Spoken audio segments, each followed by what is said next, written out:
Shalom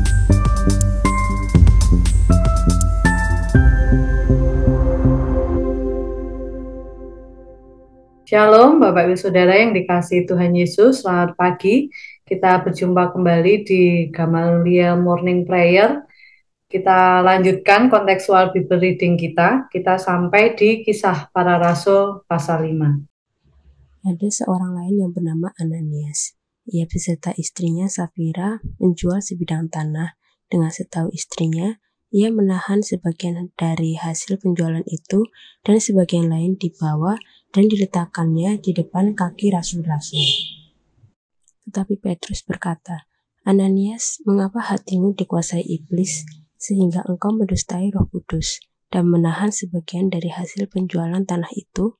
Selama tanah itu tidak dijual, bukankah itu tetap kepunyaanmu, dan setelah dijual, bukankah hasil itu tetap dalam kuasamu? Mengapa engkau merencanakan perbuatan itu dalam hatimu? Engkau bukan mendustai manusia, tetapi mendustai Allah." Ketika mendengar perkataan itu, rebahlah Ananias dan putuslah nyawanya. Maka sangatlah ketakutan semua orang yang mendengar hal itu. Lalu datanglah beberapa orang muda, mereka mengapani mayat itu, mengusungnya keluar dan pergi menguburnya. Kira-kira 3 jam kemudian, masuklah istri Ananias, tetapi ia tidak tahu apa yang telah terjadi. Kata Petrus kepadanya, "Katakanlah kepadaku, dengan harga sekiankah tanah itu kamu jual?" Jawab perempuan itu, "Betul, sekian." Kata Petrus, "Mengapa kamu berdua bersepakat untuk mencobai roh Tuhan? Lihatlah, orang-orang yang baru mengubur suamimu berdiri di depan pintu, dan mereka akan mengusung engkau juga keluar." Lalu rebahlah perempuan itu seketika itu juga di depan kaki Petrus dan putuslah nyawanya. Ketika orang-orang muda itu masuk, mereka mendapati ia sudah mati. Lalu mereka mengusungnya keluar dan menguburnya di samping suaminya. Maka sangat ketakutanlah seluruh jemaat dan semua orang yang mendengar hal itu. Dan oleh rasul-rasul diadakan banyak tanda dan mujizat di antara orang banyak. Semua orang percaya selalu berkumpul di serambi Salomo dalam persekutuan yang erat. Orang-orang lain tidak ada yang berani menggabungkan diri kepada mereka, namun mereka sangat dihormati orang banyak. Dan makin lama makin bertambahlah jumlah orang yang percaya kepada Tuhan, baik laki-laki maupun perempuan. Bahkan mereka membawa orang-orang sakit keluar ke jalan raya dan membaringkannya di atas palai-palai dan tilam, supaya apabila Petrus lewat, setidak-tidaknya bayangannya mengenai salah seorang dari mereka. Dan juga orang banyak dari kota-kota di sekitar Yerusalem datang berduyun-duyun, serta membawa orang-orang yang sakit dan orang-orang yang diganggu roh jahat, dan mereka semua disembuhkan. Akhirnya mulailah imam besar dan pengikut-pengikutnya, yaitu orang-orang dari mazhab Saduki, bertindak sebab mereka sangat iri hati. Mereka menangkap rasul-rasul itu, lalu memasukkan mereka ke dalam penjara kota. Tetapi waktu malam, seorang malaikat Tuhan membuka pintu-pintu penjara itu dan membawa mereka keluar. Katanya, "Pergilah, berdirilah di bait Allah dan beritakanlah seluruh firman hidup itu kepada orang banyak." Mereka mentaati pesan itu dan menjelang pagi, masuklah mereka ke dalam bait Allah, lalu mulai mengajar di situ. Sementara itu, imam besar dan pengikut-pengikutnya menyuruh mahkamah agama berkumpul, yaitu seluruh majelis tua-tua bangsa Israel, dan mereka menyuruh mengambil rasul-rasul itu dari penjara. Tetapi ketika pejabat-pejabat datang ke penjara, mereka tidak menemukan rasul-rasul itu di situ. Lalu mereka kembali dan memberitahukan, katanya, "Kami mendapati penjara terkunci dengan sangat rapihnya, dan semua pengawal ada di tempatnya di muka pintu. Tetapi setelah kami membukanya, tidak seorang pun yang kami temukan di dalamnya." Ketika kepala pengawal bait Allah dan imam-imam kepala mendengar laporan itu, mereka cemas dan bertanya apa yang telah terjadi dengan rasul-rasul itu. Tetapi datanglah seorang mendapatkan mereka dengan kabar, "Lihat, orang-orang yang telah kamu masukkan ke dalam penjara ada di dalam bait Allah dan mereka mengajar orang banyak." Maka pergilah kepala pengawal serta orang-orangnya ke bait Allah, lalu mengambil kedua rasul itu, tetapi tidak dengan kekerasan, karena mereka takut kalau orang banyak melempari mereka. Mereka membawa keduanya dan menghadapkan mereka kepada mahkamah agama. Imam besar mulai menanyai mereka. Katanya, dengan keras kami melarang kamu mengajar dalam nama itu. Namun ternyata kamu telah memenuhi Yerusalem dengan ajaranmu dan kamu hendak menanggungkan darah orang itu kepada kami. Tetapi Petrus dan rasul-rasul itu menjawab, katanya, kita harus lebih taat kepada Allah daripada kepada manusia. Allah nenek moyang kita telah membangkitkan Yesus yang kamu gantungkan pada kayu salib dan kamu bunuh. Dialah yang telah ditinggikan oleh Allah sendiri dengan tangan kanannya, menjadi pemimpin dan juru selamat, supaya Israel dapat bertobat dan menerima pengampunan dosa. Dan kami adalah saksi dari segala sesuatu itu. Kami adalah Roh Kudus yang dikaruniakan Allah kepada semua orang yang mentaati Dia. Mendengar perkataan itu sangatlah tertusuk hati mereka dan mereka bermaksud membunuh rasul-rasul itu. Tetapi seorang Farisi dalam mahkamah agama itu yang bernama Gamaliel, seorang ahli Taurat yang sangat dihormati, seluruh orang banyak bangkit dan meminta supaya orang-orang itu disuruh keluar sebentar. Sesudah itu ia berkata kepada sidang, hai orang-orang Israel, pertimbangkanlah baik-baik apa yang hendak kamu perbuat terhadap orang-orang ini. Sebab dahulu telah muncul si Teudas yang mengaku dirinya seorang istimewa, dan ia mempunyai kira-kira 400 orang pengikut, tapi ia dibunuh dan dicerai-berailah seluruh pengikutnya dan lenyap. Sesudah dia, pada waktu pendaftaran penduduk, muncullah si Yudas seorang Galilea. Ia menyeret orang banyak dalam pemberontakannya, tetapi ia juga tewas dan cerai-berailah seluruh pengikutnya. Karena itu aku berkata kepadamu, janganlah bertindak terhadap orang-orang ini, biarkanlah mereka. Sebab jika maksud dan perbuatan mereka berasal dari manusia, tentu akan lenyap. Tetapi kalau berasal dari Allah, kamu tidak akan dapat melenyapkan orang-orang ini. Mungkin ternyata juga nanti bahwa kamu melawan Allah, nasihat itu diterima. Mereka memanggil rasul-rasul itu, lalu menyesah mereka dan melarang mereka mengajar dalam nama Yesus. Sesudah itu mereka dilepaskan. Rasul-rasul itu meninggalkan sidang mahkamah agama dengan gembira, karena mereka telah dianggap layak menderita penghinaan oleh karena nama Yesus.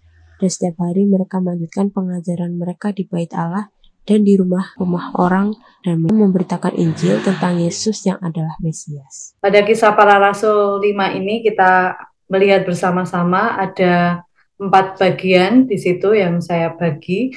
Bagian yang pertama bagaimana teguran Petrus. Ada kasus di mana saat itu pasangan suami istri yang bernama Ananias dan Safira, mereka seperti teman-teman yang lain ingin memberikan persembahan dan membagi kepada jemaat yang memang saat itu sedang mengalami kesusahan, dan rupanya mereka juga berniat untuk ikut membantu atau memberikan persembahannya, tetapi rupanya tidak dengan ketulusan hati. Mereka menjual sebidang tanah, tetapi bersepakat antara Ananias dan istrinya Safira itu menahan sebagian dari hasil penjualan tanah itu dan sebagian lagi dibawa atau dipersembahkan ke kaki rasul-rasul. Di sini kita melihat bahwa mereka tidak tulus hatinya, tidak lurus dan munafik. Mereka ingin dipandang jemaat bahwa mereka ikut serta peduli dengan keadaan yang lain, tetapi ternyata ada sebagian yang dalam tanda petik dikorupsi gitu ya, tidak diberikan.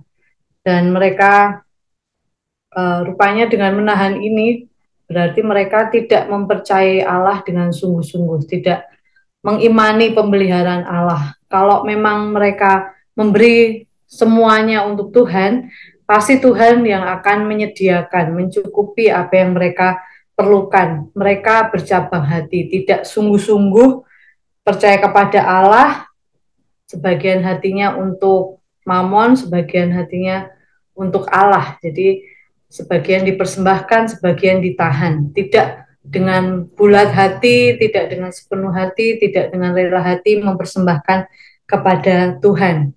Dan akhirnya Petrus, di sini bertanya, ayat 3, Ananias, mengapa hatimu dikuasai iblis sehingga engkau mendustai Roh Kudus dan menahan sebagian dari hasil penjualan tanah itu? Selama tanah itu tidak dijual, bukankah itu tetap kepunyaanmu? Dan setelah dijual, bukankah hasilnya itu tetap dalam kuasamu? Mengapa engkau merencanakan perbuatan itu dalam hatimu? Engkau bukan mendustai manusia, tetapi mendustai Allah. Jadi Ananias ditegur oleh Petrus. Berarti di sini Petrus tahu bahwa hatinya tidak sungguh-sungguh kepada Tuhan, hatinya dikuasai oleh iblis, dia mendustai, berbohong kepada Roh Kudus dengan menahan hasil penjualan tanah itu. Dan ya Petrus mengatakan ya kalau tidak dijual itu masih dalam hakmu, milikmu. Tapi kalau sudah berniat untuk menjual, dibagikan kepada yang lain, menolong saudara-saudara yang kekurangan, ya itu pasti Tuhan berkenan. Dan di sini Ananias mendustai Roh Kudus, mendustai Allah, dan ini tidak dikenan Allah. Sehingga saat itu juga tidak sempat ya Ananias untuk menjawab, tetapi ayat 5 katakan, mendengar perkataan itu, rebahlah Ananias dan putuslah nyawanya. Saat itu juga Ananias diberi hukuman oleh Tuhan, putus nyawa atau mati. Dan orang-orang di situ menjadi sangat ketakutan, orang-orang kemudian menguburkan Ananias. Dan dilanjutkan ayat 7, 3 jam kemudian istrinya Safira datang dan Petrus juga bertanya, katakanlah kepadaku dengan harga sekiankah tanah itu kamu jual? Ya, Safira berkata betul sekian. Ternyata sudah sepakat suami istri ini untuk berbohong gitu ya. Dan Petrus dengan tegas menegur dia, mengapa kamu berdua bersepakat untuk mencobai roh Tuhan? Ya, suami istri memang harus sepakat, tetapi harus sepakat dalam kebenaran. Tetapi Ananias dan Safira sepakat untuk mendustai Tuhan, untuk membohongi rasul-rasul. Dan di sini yang menjadi wakil adalah Rasul Petrus gitu ya. Dan akhirnya Petrus berkata, lihatlah orang yang baru saja menguburkan mayat suamimu sekarang akan mengusung engkau juga keluar.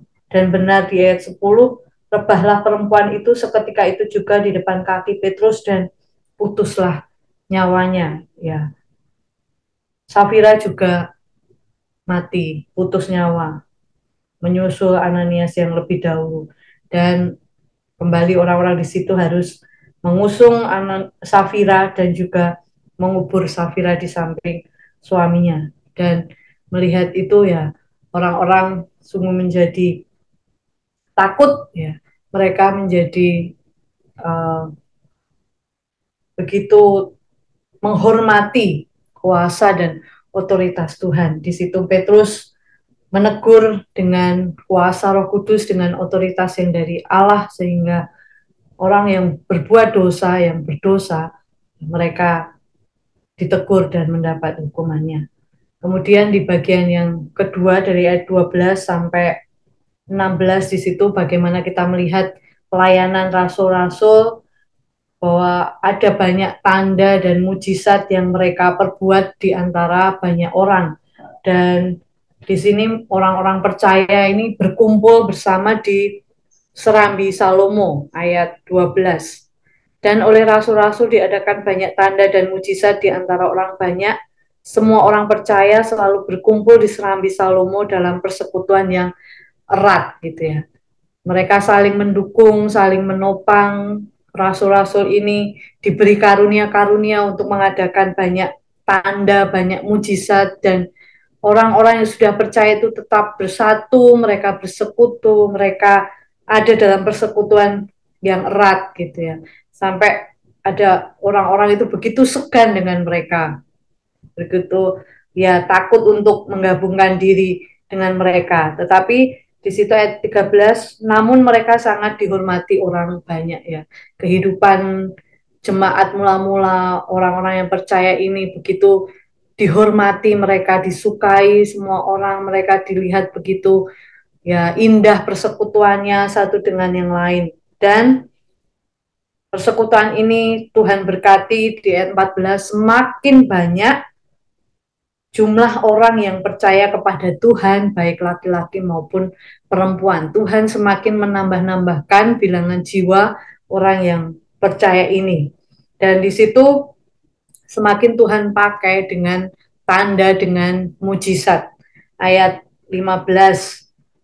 Bahkan mereka membawa orang-orang sakit keluar ke jalan raya, membaringkannya di atas balai-balai dan tilam, supaya apabila Petrus lewat, setidak-tidaknya bayangannya mengenai salah seorang dari mereka. Dan juga orang banyak dari kota-kota di sekitar Yerusalem datang berduyun-duyun, serta membawa orang-orang yang sakit dan orang-orang yang diganggu roh jahat, dan mereka semua disembuhkan. Ya, betapa luar biasa pelayanan rasul-rasul Tuhan pakai dengan mujizat, dengan tanda, mereka yang sakit dibawa, bahkan bayangan nyapa Petrus saja Tuhan pakai untuk menyembuhkan orang-orang yang sakit ini. Bahkan di situ dikatakan mereka semua disembuhkan. Jadi semua yang sakit mengalami pertolongan Tuhan, mengalami jamahan Tuhan. Nah, Tuhan menyertai murid-muridnya, menyertai rasul-rasulnya, menyertai mereka yang mau taat untuk diutus, yang mau setia melayani dengan kuasa, dengan tanda, dengan mujizat. Nah, akan tetapi ya namanya pelayanan tidak berjalan mulus, ada resiko-resiko juga yang harus mereka hadapi. Ya, kita lihat di bagian selanjutnya ayat 17 sampai 25. Jadi di situ timbul oposisi. Jadi orang-orang yang iri, orang-orang yang tidak suka dengan pelayanan, dan karena ada semakin banyak orang yang bertambah jumlahnya, ya orang-orang imam besar, orang-orang dari mazhab Saduki, di ayat 17 mereka mulai bertindak sebab mereka sangat iri hati karena pengikut Yesus semakin banyak, ya otomatis ya mungkin pengikutnya sebelah menjadi semakin sedikit sehingga mereka menjadi iri dengan rasul-rasul, dengan pengikut-pengikut Yesus ini.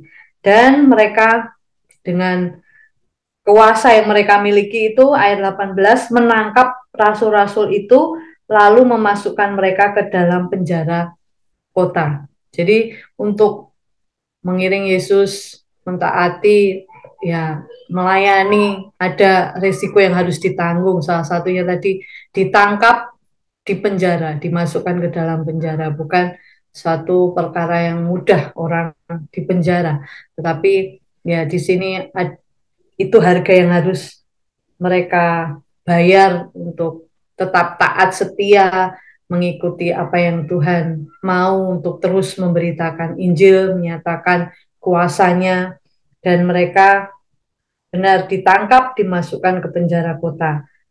Tapi luar biasa, Tuhan senantiasa menyertai anak-anaknya. Di ayat 19, tetapi waktu malam, seorang malaikat Tuhan membuka pintu-pintu penjara itu dan membawa mereka keluar.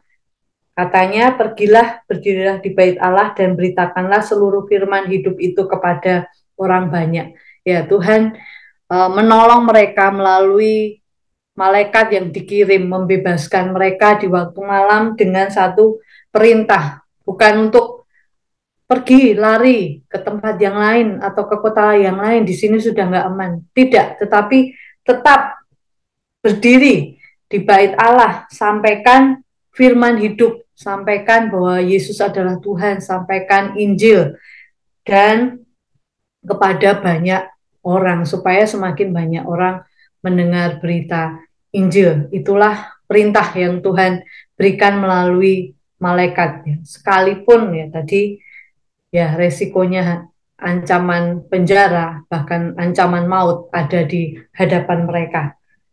Dan apa yang mereka lakukan, rasul-rasul ini ayat 21, mereka mentaati pesan itu.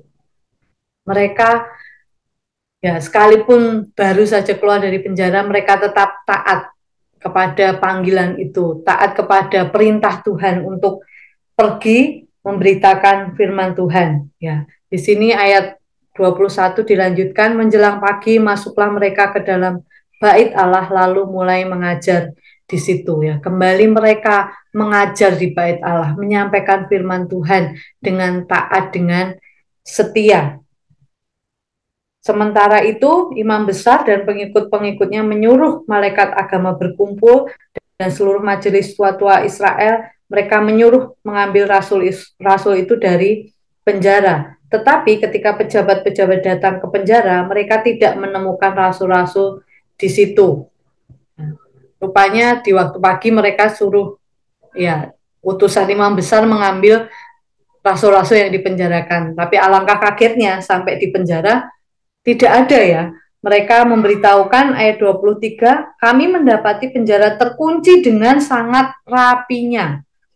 Dan semua pengawal ada di tempatnya, di muka pintu. Tetapi setelah kami membukanya, tidak seorang pun yang kami temui di dalamnya. Nah, inilah mujizat karya Allah yang luar biasa. Penjara itu masih terkunci.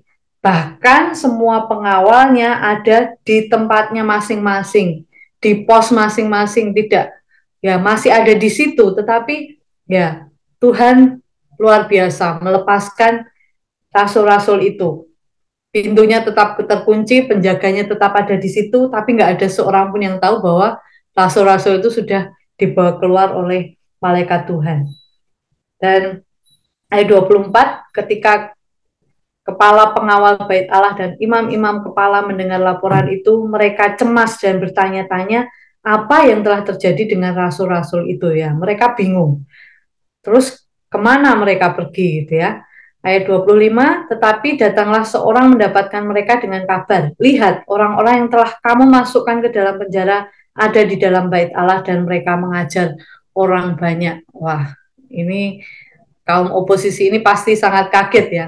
Kapan keluarnya? Ini pagi-pagi sudah ada di bait Allah lagi, sudah mengajar lagi dengan berani ya, padahal barusan dimasukkan dalam penjara ya. Kita lihat di sini bagaimana rasul-rasul itu tetap taat kepada perintah Tuhan. Mereka tetap memberitakan Injil dengan berani. Dan di bagian 4 di sini mereka kembali ditangkap gitu ya. Mereka harus berhadapan dengan mahkamah agama. Ayat 26, pergilah kepala pengawal serta orang-orangnya ke bait Allah lalu mengambil kedua rasul itu, tetapi tidak dengan kekerasan karena mereka takut kalau orang banyak melempari mereka. Nah, rupanya mereka tadi ya tahu mendapat laporan bahwa kedua rasul itu sudah ada di bait Allah lagi dan sekarang diambil lagi. Tapi saat ini tidak dengan kekerasan, ya, dengan baik-baik gitu ya. Karena memang pengikutnya rasul-rasul, mereka yang sudah mengalami mujizat Tuhan semakin banyak, mereka yang sudah mengalami pertolongan Tuhan semakin banyak, pengikut Yesus semakin banyak, dan ya orang-orang oposisi ini takut saat nanti membawa kedua rasul itu bisa-bisa mereka dilempari. Nah, akhirnya mereka dibawa menghadap ke mahkamah agama dan mulai imam besar mulai menanyai ya, kembali dihadapkan dengan persidangan seperti itu. Dan imam besar berkata dengan keras, kami melarang kamu mengajar dalam nama itu. Namun ternyata kamu telah memenuhi Yerusalem dengan ajaranmu dan kamu hendak menanggungkan darah orang itu kepada kami. Ya. Imam besar ini pembesar bait Allah, tetapi ya Petrus, Yohanes, rasul-rasul itu tidak takut gitu ya ketika ditanyai ya. Kami itu sudah melarang kalian, kenapa masih juga ngeyel, bahkan memenuhi Yerusalem dengan ajaranmu itu, dan ya mengatakan kamu hendak menanggungkan darah orang itu, maksudnya darah Yesus kepada kami. Nah, 29 Petrus menjawab dengan berani, kita harus lebih taat kepada Allah daripada kepada manusia. Nah, itu statementnya Petrus ya. Apapun yang dihadapi, larangan dari manusia tidak akan menghalangi mereka tetap memberitakan Injil, karena itulah yang diinginkan Tuhan, bahwa Injil harus diberitakan, mereka harus tetap mengajar firman Allah. Dan justru kesempatan itu dipakai Petrus untuk menjelaskan Injil bahwa Allah nenek moyang kita telah membangkitkan Yesus yang kamu gantungkan pada kayu salib dan kamu bunuh.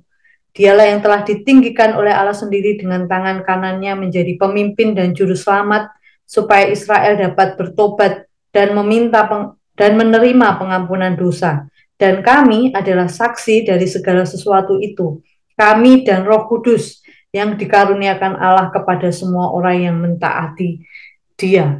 Nah, dibalik kepada imam-imam besar ini bahwa Yesus yang sudah kamu salib, kamu bunuh itu sudah ditentukan Allah menjadi juru selamat. Ya, dia ditinggikan oleh Allah sendiri.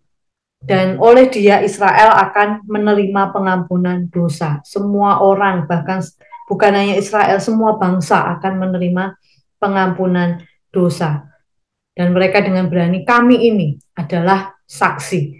Saksi bahwa Yesus sudah mati, Yesus sudah bangkit, Yesus sudah naik ke surga dan sudah duduk di sebelah kanan Allah. Nah, inilah keberanian Petrus dan rasul-rasul. Dan mendengar itu ya, mereka sangat tertusuk hati ya. Mereka ya merasa ya mungkin mukanya ditampar seperti itu dengan perkataan Petrus dan mereka bermaksud untuk membunuh rasul-rasul itu.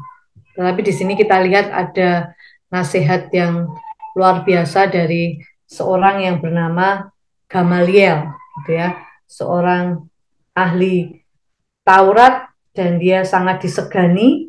Dia uh, bangkit dan meminta orang-orang itu disuruh keluar sebentar. Jadi rasul-rasul itu disuruh keluar dan akhirnya dia memberikan pertimbangan kepada sidang itu bahwa ya tolong dipertimbangkan. Dulu ada kasus pertama Teudas yang mengaku dirinya istimewa, punya 400 pengikut, tetapi ia dibunuh dan cerai berailah seluruh pengikutnya. Ayat 36. Jadi dulu ada kasus Teudas dengan 400 pengikut, setelah dibunuh ya pengikutnya tercerai berai. Dan sesudah itu ayat 37 ada Yudas seorang Galilea. Dia menyeret banyak orang dalam pemberontakan, tetapi ia juga tewas dan cerai berailah seluruh pengikutnya. Nah, ini dua kasus yang disampaikan Gamaliel. Dan kemudian karena itu aku berkata kepadamu, janganlah bertindak terhadap orang-orang ini, biarkanlah mereka, sebab jika maksud dan perbuatan mereka berasal dari manusia, tentu akan lenyap. Tetapi kalau berasal dari Allah, kamu tidak akan dapat melenyapkan orang-orang ini. Mungkin ternyata juga nanti bahwa kamu melawan Allah. Nah, biarkanlah, jangan bertindak apa-apa gitu ya. Kalau memang ya pengikut Yesus itu ya tidak dikehendaki Allah, bukan berasal dari Allah, ya pasti akan seperti dua kasus tadi, mereka akan tercerai-berai, akan ya lenyap. Tetapi kalau pengikut Yesus, ajaran rasul-rasul ini adalah dari Allah, ya tidak akan bisa dilenyapkan. Bahkan ya diingatkan Gamaliel, jangan-jangan kamu nanti yang akan ternyata yang melawan Allah. Dan nasihat ini diamini, diikuti oleh para pemimpin agama itu, tetapi mereka tetap memanggil rasul-rasul itu, mereka menyesah mereka, ayat 40, mereka memanggil rasul-rasul itu lalu menyesah mereka dan melarang mereka mengajar dalam nama Yesus. Sesudah itu mereka dilepaskan. Nah, tetap disesah dengan satu ultimatum, jangan lagi mengajar di dalam nama Yesus. Kemudian mereka dilepaskan. Dan apakah ya mereka mengikuti apa yang menjadi perintah Mahkamah Agama? Ayat 41, rasul-rasul itu meninggalkan sidang Mahkamah Agama dengan gembira karena mereka telah dianggap layak menderita penghinaan oleh karena nama Yesus. Dan setiap hari mereka melanjutkan pengajaran mereka di bait Allah dan di rumah-rumah orang dan memberitakan Injil tentang Yesus yang adalah Mesiasnya. Jadi ketika mereka menerima ancaman, ketika mereka menerima aniaya, mereka justru bergembira. Ayat 41, mereka gembira karena dianggap layak menderita demi nama Yesus. Nah, itu satu sukacita, satu kebanggaan bisa ikut merasakan penderitaan karena memberitakan Yesus. Dan di sini mereka bukannya mundur, tetapi mereka semakin giat melakukan pemberitaan Injil, di bait Allah mengajar, bahkan di rumah orang-orang. Jadi penginjilan-penginjilan pribadi terus dikerjakan dan memberitakan bahwa Yesus adalah Mesias. Nah, kita bersyukur pagi hari ini kita boleh bersama-sama melihat teladan para rasul ini, bahwa setiap kita harus berani menegur dengan otoritas yang daripada Roh Kudus, dan kita harus lebih taat kepada Allah daripada kepada manusia. Ada resiko ketika kita menjadi pelayan Kristus, menjadi pengikut Kristus, tapi kita harus lebih taat kepada Allah daripada kepada manusia. Dan aplikasinya saat ini, adakah saudara-saudara kita yang sedang perlu untuk ditegur karena jatuh dalam dosa? Tegurlah dengan kasih, dengan penuh otoritas yang dari Roh Kudus. Dan saat ini apakah kita mau terus taat, setia, memberitakan firman Tuhan, mengajar, memberitakan Injil, sekalipun ada resiko-resiko yang harus saudara dan saya tanggung. Kiranya Tuhan yang menguatkan setiap kita untuk lebih taat kepada Allah daripada kepada manusia. Terima kasih, selamat pagi. Tuhan Yesus memberkati.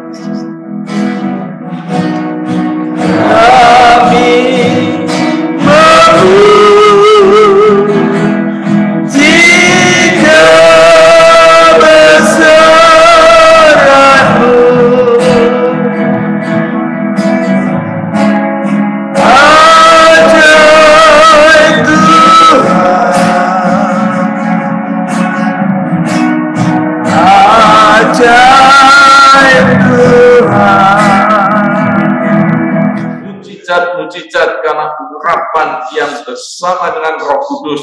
Biarlah hari ini Tuhan kami semua menaati panggilan Tuhan, visi yang dari Tuhan yang memperlihatkan bagaimana kami harus hidup memuliakan Tuhan, memberitakan Injil Yesus Kristus. Tuhan sertai kami, buat perjalanan kami semuanya berhasil.